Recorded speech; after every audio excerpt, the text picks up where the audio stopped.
நன்றாக குருவாழ்க குருவே துணை.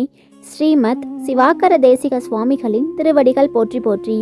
63 நாயன்மார்களில் இன்று நாம் பார்க்க போவது சிவபெருமானால் என் தோழன் என்று அழைக்கப்பட்ட பெரும் பாக்கியம் பெற்ற சுந்தரமூர்த்தி நாயனார் அவர்களின் அற்புதமான வரலாறு.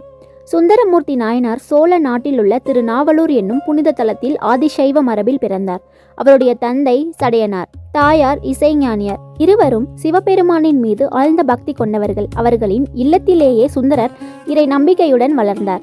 சிறு வயதிலேயே அவரது அழகு, அறிவு மற்றும் நல்ல குணங்களை கண்டு அப்பகுதியை ஆண்ட நரசிங்க முனையனார் அவரை தத்தெடுத்து அரச குமாரனுக்கு இணையாக வளர்த்தார். காலம் சென்றது. சுந்தரருக்கு திருமணம் நிச்சயிக்கப்பட்டது.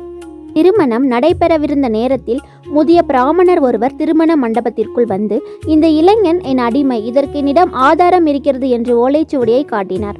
அந்த முதியவர் வேறு யாரும் அல்ல, சிவபெருமானே. வழக்கு திருவெண்ணெய்நல்லூரில் விசாரிக்கப்பட்டது. இறுதியில் ஓலைச்சுவடி உண்மை என்று தெரிய வந்தது.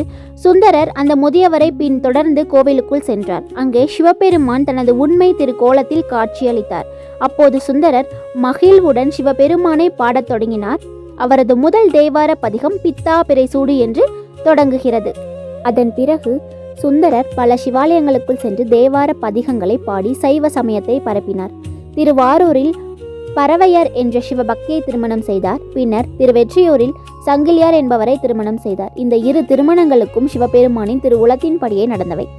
சுந்தரின் வாழ்க்கையில் பல அற்புதங்கள் நிகழ்ந்தன. பக்தர்களுக்காக இறைவன் பொன்னை வழங்கினார்.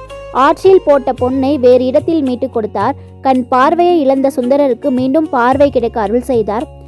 சேர நாட்டின் மன்னரான சேரமன் பெருமான் சுந்தரமூர்த்தி நாயனாரின் ஆழ்ந்த நட்பு கொண்டிருந்தார். இறுதியில் சிவபெருமான் வெள்ளை யானையை அனுப்பி சுந்தரரை கைலாயத்திற்கு அழைத்து சென்றார். சேரமன் பெருமாளும் அவருடன் இறை அருளால் கைலாயம் சென்றார். இவ்வாறு சிவபெருமானின் அன்பு தொடராக வாழ்ந்து இறுதியில் சிவபதம் அடைந்தார் சுந்தரமூர்த்தி நாயனார். இறைவனிடம் உண்மையான அன்பு இருந்தால் அவரை அச்சத்துடன் மட்டுமல்ல, அன்புடன் உரிமையுடனும் அணுகலாம். பக்தர்களின் அன்பை இறைவன் என்றும் ஏற்றுக்கொள்வார். சுந்தரமூர்த்தி நாயனாரின் குருபூஜை ஒவ்வொரு ஆண்டும் ஆடி மாதம் சுவாதி நட்சத்திரத்தில் அனுசரிக்கப்படுகிறது.